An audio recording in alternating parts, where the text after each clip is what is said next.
mais vas-y.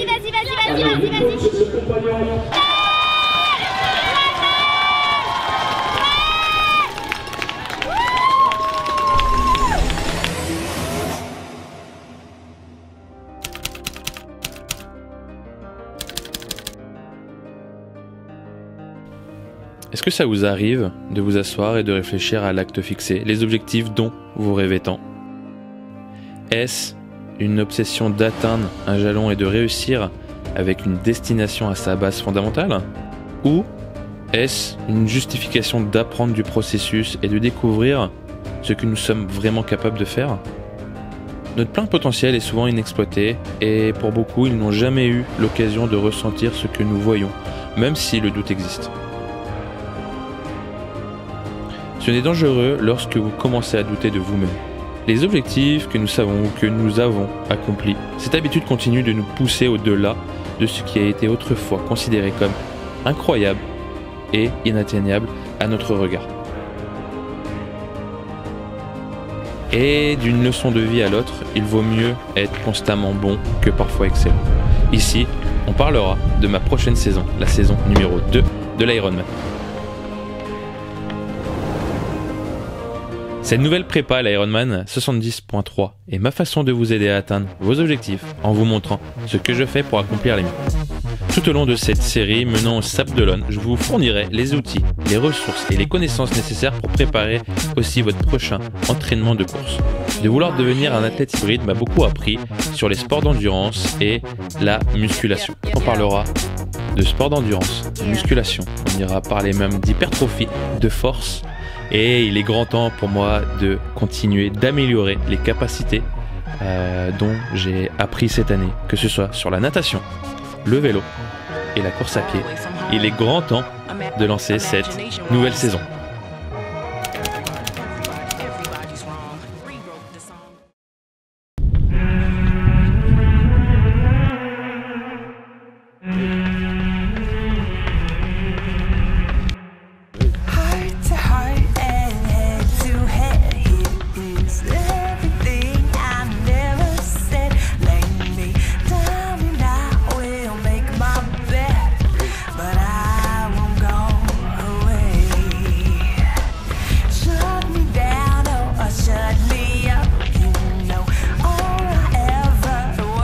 Bienvenue dans cette nouvelle vidéo, cette nouvelle saison prépa Ironman 70.3. L'objectif est très simple cette année, c'est d'être en dessous des 5 heures. Donc sur l'Ironman 70.3 des Sables d'Olonne qui se déroule début juillet en 2023. J'ai deux objectifs. Le premier objectif, c'est de vous partager mon quotidien, vous partager mes entraînements, partager ma vision des choses, vous donner des outils aussi qui vont vous permettre de les mettre dans votre planification, surtout de vous motiver, de vous aider aussi à vous surpasser et voilà pour le premier objectif. Le deuxième objectif va être de passer cette ligne d'arrivée donc en dessous des 5 heures. Même j'aimerais dans l'idéal être en 4h50. Pour resituer un peu le contexte, c'est que j'ai fait mon premier Ironman. Donc celui-là de Nice en 70.3. C'était en fin juin, début juillet, donc en 2022. Je l'ai fait en 5h30 avec après plus de dénivelé. Et on va à droite. Donc je l'ai fait en 5h30. Là j'aimerais gratter une demi-heure, voire 40 minutes, me tester aussi sur un parcours beaucoup plus plat, donc automatiquement plus facile que celui-là de Nice.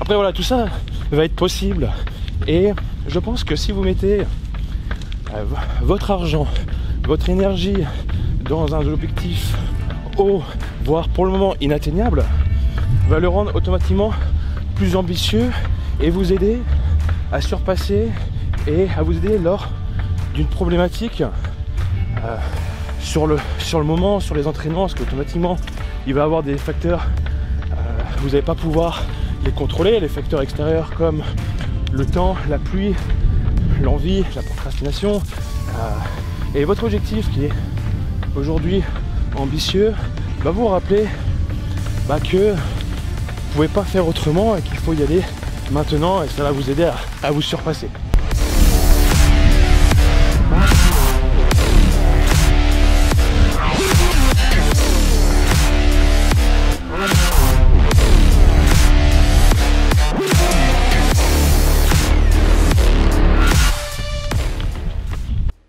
Et il faut pas avoir peur de se mettre des objectifs ambitieux, parce que si cette année j'échoue, c'est pas grave, ça me laissera une autre année pour la refaire et je saurai quoi faire. Mais à ce moment-là, il faudra se poser deux questions. Est-ce que j'ai fait le nécessaire? Si oui, pas de regrets. Sinon, voilà, je pourrais avoir des regrets que sur moi-même et mon travail accompli dans l'année. Donc, je sais ce qu'il me reste à faire.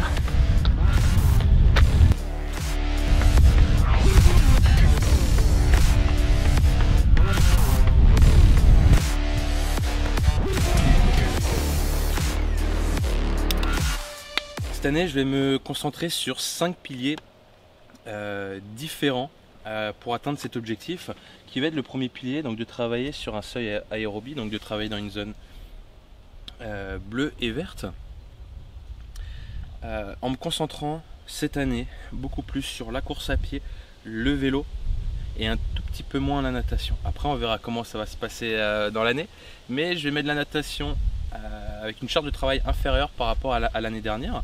Le deuxième pilier va être de travailler forcément sur un seuil de lactate.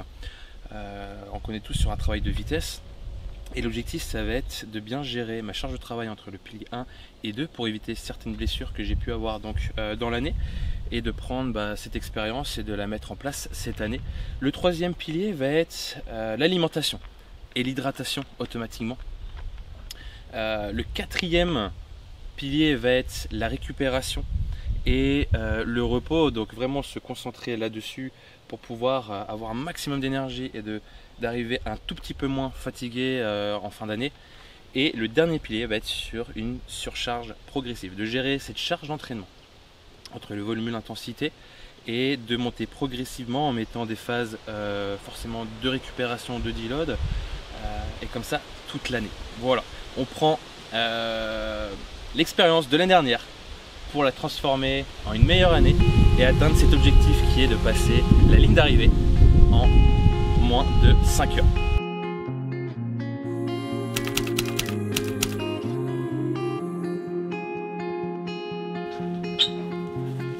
In silence, with blindness, through darkness, I'll walk with you. When time's up, when they find us, I promise I'll be with you. I signed up and I've made my mind up. I'll stick with you. Won't slow down, make no doubt. I'll hold out right here with you. Forgotten, I'm calling in the garden. I wait for you on eggshells.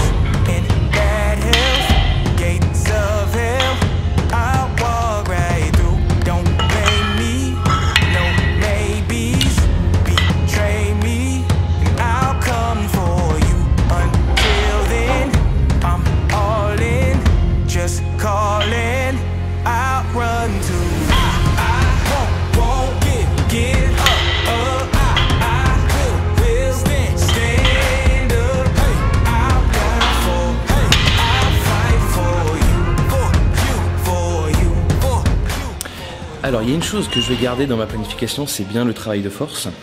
En parallèle de l'hypertrophie, ça va être quelque chose que je vais garder, et au fur et à mesure des mois qui vont passer, je vais travailler de plus en plus sur un travail spécifique qui est en rapport au triathlon. Et ça viendra par la suite, et je vous partagerai ces séances plus tard. Et tout ça pour une raison, pourquoi il est important de garder du renfort. Après, ça va dépendre de votre vision et de votre objectif. Déjà, le premier objectif va être d'éviter tout ce qui est blessure. De deux, d'augmenter ce geste spécifique pour qu'il soit plus efficace lors de vos entraînements, lors de vos compétitions et devenir meilleur. Ensuite, tout ce qui va être douleur de dos.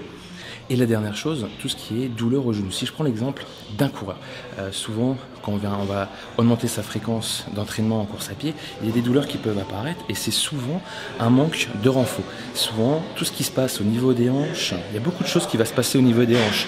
Il y a beaucoup de choses qui vont se passer aussi au niveau des fessiers qui vont être en rapport avec vos genoux. Plus vos fessiers seront renforcé, plus il y aura un geste spécifique aussi mis en place, moins vous aurez de chances d'avoir ces douleurs-là. Sans oublier forcément tout ce qui est au niveau du tronc, qui est très important, c'est le centre de votre corps, et on continue là-dessus. Ce qui est vraiment...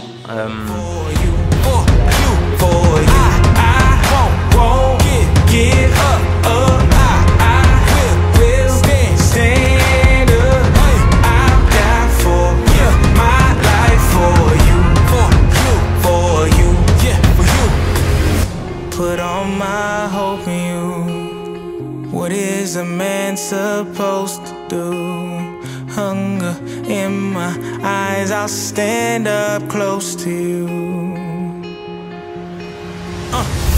Through the pain, through the blood, through the sweat, through the mud. Get a word and I'm suiting up. There ain't nothing they can do with us. Had it all, thought I knew enough. Take my words and I chew them up. Till I'm in my coffin and rotting, just dead and forgotten. I'm waiting and watching, you know that I ain't never stopping, don't you? I never let them come and stop the motive. Until it's over, man, the toss of motive. Never gotta look over your shoulder. And even when the world is getting colder, I'ma be the one to come and warm it over. I'll never, forever, one with the cold with the storm with the... Ensuite, j'avais parlé dans une ancienne vidéo, je la mets juste ici, comment combiner la course à pied avec la musculation, comment rendre sa priorité, comment jauger sa priorité entre les deux. J'explique tout ça et je vais remettre un petit point là-dessus. Ce qui est sûr, c'est que comme je viens de vous l'expliquer, moi je garderai la force et je vais la combiner différemment, l'enlever et être très attentif sur ma charge de travail durant toute l'année. Je m'explique. Il est important d'éviter d'aller chercher l'échec musculaire dans toutes mes séances pour éviter tout ce qui va être fatigue sur différents systèmes. Système nerveux, système musculaire, système tendineux qui vont automatiquement m'impacter sur les jours d'après pour être en forme le lendemain pour aller courir, faire mon entraînement en piscine, mon entraînement sur vélo. Donc ça, c'est hyper important de comprendre. Après, il y a un sens de priorité. Quelle est ta priorité aujourd'hui? C'est d'être devenir le meilleur en force ou le meilleur en course à pied? Et automatiquement, ce sera à toi de jauger quelle fréquence d'entraînement, de musculation tu la mets dans ta semaine, etc. Je le explique dans toute la vidéo. La chose où je voulais accentuer sur votre renforcement musculaire, j'ai eu quelques messages et c'est pour ça que je profite d'en parler maintenant. Ce qui est vraiment important, imaginons ton objectif, c'est de devenir le meilleur en course à pied dans le sport d'endurance. Il est important de comprendre que le renfort est hyper important pour toi, même dans tout ce qui est pour éviter tout ce qui est blessure. La différence par rapport à mon entraînement, c'est que tu vas être dans un premier temps dans des gestes d'apprentissage de base, sur les mouvements de base, et après aller directement sur des mouvements spécifiques, mais avec une charge beaucoup plus légère, beaucoup plus fonctionnelle et avec beaucoup plus d'exercices au poids du corps. Et même quand j'étais en prépa, j'ai eu la chance d'avoir des professeurs qui étaient entraîneurs sur des athlètes pour les Jeux Olympiques, et ils nous parlaient beaucoup d'un entraînement qui était hyper efficace. Pour ceux qui connaissent, ça va être tout ce qui est excentrique. Et excentrique, on est quand même sur des charges qui sont assez lourdes, et on parle de profils marathoniens, on parle de profils sur de longues distances qui vont augmenter leur force, mais pas leur volume.